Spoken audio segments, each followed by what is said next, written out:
Shri V S Jithin Dev, വെടിവെപ്പേ ഉണ്ടായിട്ടില്ല എന്ന് കേന്ദ്രമന്ത്രി പാർലമെന്റിൽ പറയുമ്പോൾ 7 റൗണ്ട് RAF പെല്ലറ്റ് തോക്ക് ഉപയോഗിച്ച് വെടിവെച്ചു എന്നുള്ളത് വസ്തുതയാണ്. അത് റാപ്പിഡ് ആക്ഷൻ ഫോഴ്സ് തന്നെ സമ്മതിക്കുന്ന കാര്യമാണ്. ഈ പെല്ലറ്റ് കൊണ്ട ആളുകൾ അവർ ഡൽഹി എയിംസിൽ ചികിത്സയിലാണ്. ഒരാളുടെ കാഴ്ചശക്തി പോകും എന്ന നിലയാണ്.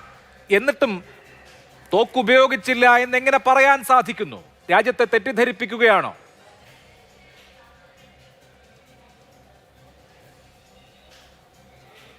അത് അഭിലാഷിന് ഈ പെല്ലറ്റ് ഗണ്ണും AK-47 തമ്മിലുള്ള വ്യത്യാസം മനസ്സിലാവുന്ന പ്രശ്നമാണ്. ഇവിടെ നമ്മുടെ കേരളത്തിലേക്ക് വരുമ്പം അതിഭയാനകവും ക്രൂരവുമായ രീതിയിലാണ് ഓരോ സമരങ്ങളെ ഹാൻഡിൽ ചെയ്തിട്ടുള്ളത്. പഴയകാല ചരിത്രങ്ങൾ, ഒരു 10 കൊല്ലത്തെ ചരിത്രം എടുത്ത് അങ്ങ് പരിശോധിക്കാൻ തയ്യാറാവണം. എന്തുമാത്രം അതിക്രമങ്ങളാണ് കുട്ടികൾക്ക് നേരെ നടത്തിയിട്ടുള്ളത്. അത് ഏത് രാഷ്ട്രീയ പാർട്ടിയുടെ അല്ലെങ്കിൽ ഏത് വിദ്യാർത്ഥി സംഘടനയുടെ പ്രതികളായിക്കോട്ടെ. ABVP-കാരുണ്ട്, യുവമോർച്ചക്കാരുണ്ട്, യൂത്ത് കോൺഗ്രസ്സുകാരുണ്ട്, എല്ലാ അതിക്രൂരമായ ഇതുണ്ടായിട്ടുണ്ട്. മന്ത്രി കേരളത്തിൽ പെല്ലറ്റ് ഗൺ ഉപയോഗിച്ചിട്ടുണ്ടോ? കേരളത്തിൽ ആണിതറച്ച ലാത്തി ഉപയോഗിച്ചിട്ടില്ലേ? ഷെല്ല് ഉപയോഗിച്ചിട്ടുണ്ട്. കണ്ണീർ വാതക ഷെല്ല്. ലാത്തി ഉപയോഗിച്ചതിന്റെ ചരിത്രം കേൾക്കണോ? ആണിതറച്ച ലാത്തി കേരളത്തിൽ ഗ്രനേഡ് ഉപയോഗിച്ചിട്ടുണ്ട്. പെല്ലറ്റ് ഗൺ ഉപയോഗിച്ചിട്ടുണ്ട്. പോലീസുകാർ അടിക്കാൻ ഇറങ്ങിയിട്ടുണ്ട്. പോലീസ് അടിച്ചിട്ടുണ്ടെന്നേ ഞാൻ ചോദിക്കുന്നത്. പെല്ലറ്റ് ഗൺ ഉപയോഗിച്ചിട്ടുണ്ടോ കേരളത്തിൽ? അതേ മോഡേണൈസേഷന്റെ ഭാഗമായിട്ട് കേന്ദ്ര ഗവൺമെന്റ് പൈസ ഇതിന് കൊടുത്തെങ്കിൽ അതും ഉപയോഗിച്ചേനെ. കയ്യിലില്ല. ഉള്ള ആയുധങ്ങൾ എല്ലായിടത്തും ഉപയോഗിച്ചിട്ടുണ്ട്. തോക്കൊഴികെ ബാക്കിയെല്ലാം കേരളത്തിൽ ഉപയോഗിച്ചിട്ടുണ്ട്. പോലീസ് നവീകരണത്തിന്റെ ഭാഗമായിട്ട് കൊടുത്തിരുന്നെങ്കിൽ അതും ഉപയോഗിച്ചേനെ. ഉപയോഗിച്ചിരുന്നേനെ നമ്മൾ ഈ രാത്രി ചർച്ച ചെയ്യേണ്ട ഏറ്റവും വലിയ വിഷയം, ഡൽഹിയിൽ ഈ പെല്ലറ്റ് ഗൺ ഉപയോഗിച്ചത് SOP അനുസരിച്ചല്ല. SOP സ്റ്റാൻഡേർഡ് ഓപ്പറേറ്റിംഗ് പ്രൊസീജിയർ പാലിച്ചില്ല എന്ന് RAF-ന്റെ ഉയർന്ന ഉദ്യോഗസ്ഥർക്ക് തന്നെ അഭിപ്രായമുണ്ട്. RAF-ന്റെ മേധാവി ഈ കാര്യം അവരുടെ കേഡേഴ്സിനോട് വ്യക്തമായി പറഞ്ഞതുമാണ്. അപ്പോൾ തോന്നുന്നത് പോലെ പെല്ലറ്റ് ഗൺ ഉപയോഗിച്ച് വിദ്യാർത്ഥികളെ വെടിവെക്കാൻ ആരവർക്ക് ഉത്തരവ് കൊടുത്തു? ആരവർക്ക് നിർദ്ദേശം കൊടുത്തു? ആരാണ് അതിന്റെ ഉത്തരവാദി? അതാണ് ഇന്ന് പാർലമെന്റിൽ ഉയർന്ന ചോദ്യം. അതിൽ രാഹുൽ ഗാന്ധി വളരെ കൃത്യമായി ചില കാര്യങ്ങൾ പറഞ്ഞല്ലോ. ഒന്നുകിൽ അമിത്ഷാ നിർദ്ദേശം കൊടുത്തിട്ട്, അല്ലെങ്കിൽ അമിത്ഷാ അറിയാതെ. അമിത്ഷാ നിർദ്ദേശം കൊടുത്തിട്ടാണെങ്കിൽ അതൊരു കുറ്റകൃത്യമാണ്. അമിത്ഷാ അറിയാതെയാണെങ്കിൽ അത് കഴിവുകേടാണ്. ഈ വിഷയത്തിന് ഉത്തരം പറയാതെ പറഞ്ഞ കാര്യങ്ങൾ രേഖയിൽ നിന്ന് നീക്കിയിട്ട് കാര്യമുണ്ടോ? ഏത് കാര്യമാണ് രേഖയിൽ നിന്ന് നീക്കിയത് അഭിലാഷേ? പാർലമെന്റിൽ വന്ന് ശ്രീ രാഹുൽ ഗാന്ധി പറഞ്ഞ അൺപാർലമെന്ററി ആയിട്ടുള്ള കാര്യങ്ങളല്ലേ രേഖയിൽ നിന്ന് ഒഴിവാക്കിയത്? ഇഡിയറ്റ് എന്ന് നോക്കൂ. 2 തരത്തിലുള്ള ആൾക്കാരുണ്ട്, 3 തരത്തിലുള്ള ആൾക്കാരുണ്ട്. 1 കുട്ടികൾ, പഠിക്കാൻ ആഗ്രഹിക്കുന്നവർ. 2 വിഡ്ഢികൾ. 3 അന്ധമായി ബ്ലൈൻഡായിട്ട് ഇവരെ വിശ്വസിക്കുന്നവർ. ആരെ ഉദ്ദേശിച്ചാ പറഞ്ഞത്? ഒരു ഭരണപക്ഷത്തിന് നേരെ ആർഗ്യുമെന്റ് ഉയർത്തിക്കൊണ്ട് ഒരു പ്രതിപക്ഷ നേതാവ് ആർഗ്യുമെന്റ് ഉയർത്തിക്കൊണ്ട് ഒരു പ്രതിപക്ഷ നേതാവ് സംസാരിക്കുമ്പോൾ ഒപ്പോസിഷൻ നിൽക്കുന്ന ആൾക്കാരെയല്ലേ, എതിർവശത്തിരിക്കുന്നവർക്കെതിരെയല്ലേ ആ ആർഗ്യുമെന്റ് വരുന്നത്? അപ്പൊ ഈ നാട്ടിലെ ജനങ്ങളെ BJP ഓടളക്കി വന്നൊന്നുമല്ലല്ലോ. ഈ നാട്ടിലെ ജനങ്ങളെ മുഴുവൻ വിഡ്ഢികളെന്ന് വിളിച്ച് ആക്ഷേപിക്കുകയല്ലേ ഈ രാജ്യത്തിന്റെ പ്രതിപക്ഷ നേതാവ് ശ്രീ രാഹുൽ ഗാന്ധി? സ്വയം വിഡ്ഢിയായ ഒരു മനുഷ്യൻ.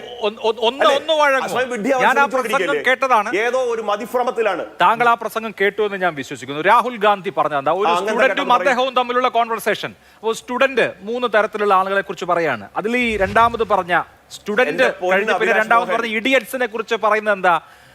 ഞാൻ പറയുന്നതെല്ലാം ശരിയാണ് എന്ന് വിശ്വസിക്കുന്ന, മറ്റൊരാളെ കേൾക്കാത്ത, മറ്റൊരാളെ ലിസൺ ചെയ്യാൻ തയ്യാറാവാത്ത ഒരാളെയാണ് ഇഡിയറ്റ് എന്ന് പറഞ്ഞത്. ആ ഒരാൾ എന്ന് പറയുന്നത് അങ്ങനെയുള്ള എല്ലാ ആളുകളും ഇഡിയറ്റ്സ് ആണ് എന്നാണ് പ്രതിപക്ഷ നേതാവ് പറഞ്ഞത്. ഒരാളുടെ പേര് പറഞ്ഞിട്ടില്ല.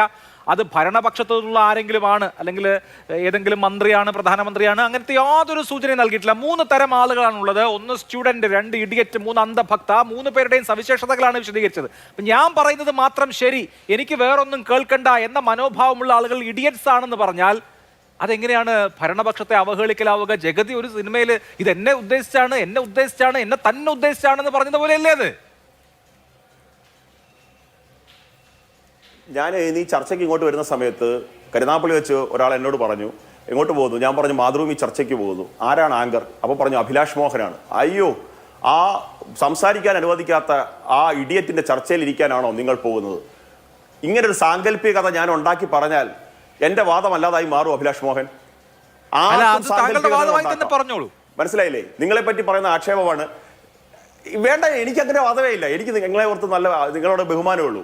നിങ്ങൾ എന്നെ സംസാരിക്കാൻ അനുവദിക്കാറുണ്ട്. എനിക്ക് നിങ്ങളെ ഓർത്ത് നിങ്ങളോട് ബഹുമാനമേ ഉള്ളൂ. പക്ഷേ ഇത്തരത്തിൽ സാങ്കല്പികതകളൊക്കെ ഉണ്ടാക്കാം. അഭിലാഷ്, ഇന്ന് ചർച്ച ചെയ്യേണ്ട ഏറ്റവും പ്രധാനപ്പെട്ട വിഷയം എന്താണ്? നോക്കൂ, ഈ രാജ്യത്തെ വിദ്യാർത്ഥികളെ ബാധിക്കുന്ന ഒരു വിഷയത്തിന്മേൽ കേന്ദ്ര ഗവൺമെന്റ് അതിശക്തമായിട്ടുള്ള ഒരു ഭേദഗതി കൊണ്ടുവരുന്നു, നിയമ ഭേദഗതി കൊണ്ടുവരുന്നു. ആ വിഷയത്തിൽ ചർച്ച ചെയ്യണം എന്ന് പ്രതിപക്ഷം ആവശ്യപ്പെടുന്നു. എത്ര വേണമെങ്കിലും ചർച്ച ചെയ്യാൻ തയ്യാറാണ് എന്ന് ഈ രാജ്യത്തെ സർക്കാർ പ്രതിപക്ഷത്തിന് ഉറപ്പ് കൊടുക്കുന്നു. അങ്ങ് പരിശോധിക്കൂ, ഇന്ന് പാർലമെന്റിൽ ഈ 10-50 പേരുകൾ സംസാരിച്ച സമയത്ത് ഏതെങ്കിലും ഒരു വാലിഡായിട്ടുള്ള നിർദ്ദേശം, ഒരു ഭേദഗതി, ഒരു അമെന്റ്മെന്റിനെ സംബന്ധിച്ച് ഈ പ്രതിപക്ഷ പാർട്ടി പറഞ്ഞോ? രാഹുൽ ഗാന്ധി പറഞ്ഞോ? അദ്ദേഹം എന്തൊക്കെയെന്ന് പറഞ്ഞത്? ശരി, ഇഡിയറ്റ്, അങ്ങ് എന്ത് വേണമെങ്കിലും ബാധിച്ചോളൂ. ഞാൻ അമിത്ഷാ വരുന്നത് കണ്ടു, 30 കാറുകളുടെ അകമ്പടിയോടെ. ഞാൻ ആ കാറിനകത്തൊക്കെ നോക്കിയപ്പോൾ അദ്ദേഹം അവിടെ നിന്ന് കിടുകിടാ വിറയ്ക്കുകയായിരുന്നു. ഇതൊക്കെ ചുമ്മാതെ ഇങ്ങനെയൊക്കെയുള്ള എന്താ പറയുക, സാങ്കല്പിക കഥകൾ പറയാനല്ലേ ശ്രമിക്കുന്നത്. ഇവരെല്ലാം ജൻസിക്കാരുടെ ഭാഷയെ പറഞ്ഞാൽ ഒരു ഡെലൂലൂല, ഒരു മതിഭ്രമത്തിലാണ്. എങ്ങനെയെങ്കിലും ഇങ്ങനെയൊക്കെ പറഞ്ഞും പ്രവർത്തിച്ചും ഇത്തരത്തിലുള്ള വിഷയങ്ങളിലൊക്കെ ഉയർത്തിക്കൊണ്ടും എങ്ങനെയെങ്കിലും എല്ലാവരും കൂടെ പറയും, അയ്യോ രാഹുൽജി അങ്ങ് കയറി അങ്ങ് ഇരുന്നോ, മോഡി ഇങ്ങോട്ട് മാറ്, അങ്ങ് കയറി ഇരുന്നോ എന്നുള്ള ഒരു പ്രതീക്ഷയിൽ കാട്ടിക്കൂട്ടുന്ന കോപ്രായങ്ങൾ മാത്രമാണ് ഇതെല്ലാം. അതിനു വേണ്ടിയിട്ട് ജനാധിപത്യത്തിന്റെ ശ്രീകോവിലായ പാർലമെന്റിനെ ഉപയോഗിക്കാൻ കോൺഗ്രസും അമിത്ഷാ വിറച്ചോ വിറച്ചില്ലയോ അതില് നിങ്ങൾക്ക് ഡിഫൻസ് ആവാം. പക്ഷെ ഇവിടെ ഈ രാഹുൽ ഗാന്ധിയുടെ പ്രസംഗത്തിന്റെ ആരംഭത്തിൽ, അല്ലെ അതിന്റെ ആദ്യ പോർഷനിലാണല്ലോ ഈ ഇഡിയറ്റ് പരാമർശം വരുന്നത്. അതിൽ കേന്ദ്ര സർക്കാരിനെയോ നരേന്ദ്രമോദിയെയോ അമിത്ഷായെയോ ഒന്നും പേരെടുത്തെന്നല്ല പരോക്ഷമായും പരാമർശിക്കുന്നില്ല. നമ്മുടെ രാജ്യത്ത് അല്ലെങ്കിൽ നമ്മുടെ സമൂഹത്തിൽ 3 തരം ആളുകളാണുള്ളത്. ഇത് കഴിഞ്ഞിട്ട് നമ്മുടെ സമൂഹത്തിൽ 3 തരം ആളുകളാണുള്ളത്. സ്റ്റുഡന്റിന്റെ ഡെഫിനിഷൻ രാഹുൽ ഗാന്ധി പറഞ്ഞു, ഫൂളിന്റെ ഇഡിയറ്റിന്റെ ഡെഫിനിഷൻ രാഹുൽ ഗാന്ധി പറഞ്ഞു, അന്ധഭക്തിന്റെ ഡെഫിനിഷൻ രാഹുൽ ഗാന്ധി പറഞ്ഞു. അതിൽ ഈ ഇഡിയറ്റിന്റെ ഡെഫിനിഷൻ പറയുമ്പോൾ ഒരു ബുദ്ധിമുട്ട് തോന്നുന്നത് എന്താ? ആരാണെന്ന് പറഞ്ഞില്ലല്ലോ, ആരെക്കുറിച്ചും ആരോപണം പറഞ്ഞില്ലല്ലോ, പേരെന്നല്ലെന്ന് ഒന്നും പറഞ്ഞില്ലല്ലോ. അല്ല, ചിലപ്പോ അത് പ്രിയങ്ക ഗാന്ധിയെ സോണിയാഗാന്ധിയൊക്കെ ഉദ്ദേശിച്ചായിരിക്കും. അങ്ങനെ ഒരു മിനിറ്റ് നിങ്ങൾ സംസാരിക്കാൻ അനുവദിക്കണം. രാഹുൽ പറയട്ടെ. അല്ല, അഭിലാഷ് മോഹന് തോന്നിയത് അങ്ങനെ ആയിരിക്കാന്നാണ് ഞാൻ പറഞ്ഞത്. എന്റെ ബിജെപിയുടെ തോന്നലല്ല പറഞ്ഞത്, അഭിലാഷ് മോഹന്റെ തോന്നലിനെ പറ്റിയാണ് പറഞ്ഞത്. നോക്കൂ, രാഹുൽ ഗാന്ധി പറഞ്ഞത് എന്താണ്? ഈ സമരരംഗത്തുള്ള ഒരു കുട്ടിയുമായി ഞാൻ സംസാരിച്ചു.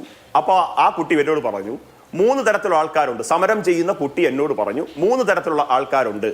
ഒന്ന് സ്റ്റുഡൻസ്, കാര്യങ്ങൾ മനസ്സിലാക്കാനും കാര്യങ്ങൾ ഇത് മനസ്സിലാക്കി പ്രവർത്തിക്കാൻ ആഗ്രഹിക്കുന്ന കുട്ടികൾ, ആൾക്കാർ സ്റ്റുഡൻസ്. രണ്ടാമത്തെ ആൾക്കാർ ഇഡിയറ്റ്സ്, അവർ കരുതും അവരാണ് എല്ലാം എന്ന്. അവരെ ബ്ലൈൻഡായിട്ട് ഫോളോ ചെയ്യുന്ന കുറെ ആൾക്കാരുണ്ട്.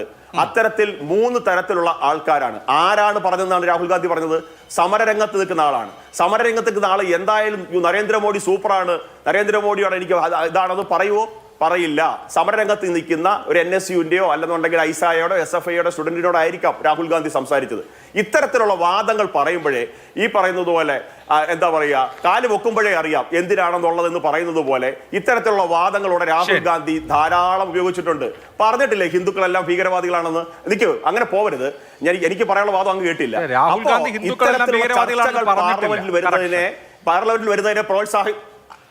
പാർലമെന്റിൽ വരുന്നതിനെല്ലാം പാർലമെന്റിൽ ഇത്തരത്തിലുള്ള ചർച്ചകൾ വരുന്നതിനെ പ്രോത്സാഹിപ്പിക്കാൻ അല്ലെങ്കിൽ ചർച്ച ചെയ്യാൻ ഇവർ തയ്യാറല്ല. ഒരൊറ്റ കാര്യം മാത്രം ഇന്ന് തേജസ്വി സൂര്യ ചൂണ്ടിക്കാണിച്ച പ്രധാനപ്പെട്ട വാദമുണ്ട്. ഉത്തർപ്രദേശില് 1993 ആന്റി കോപ്പിംഗ് ലാ ഉണ്ടാക്കി.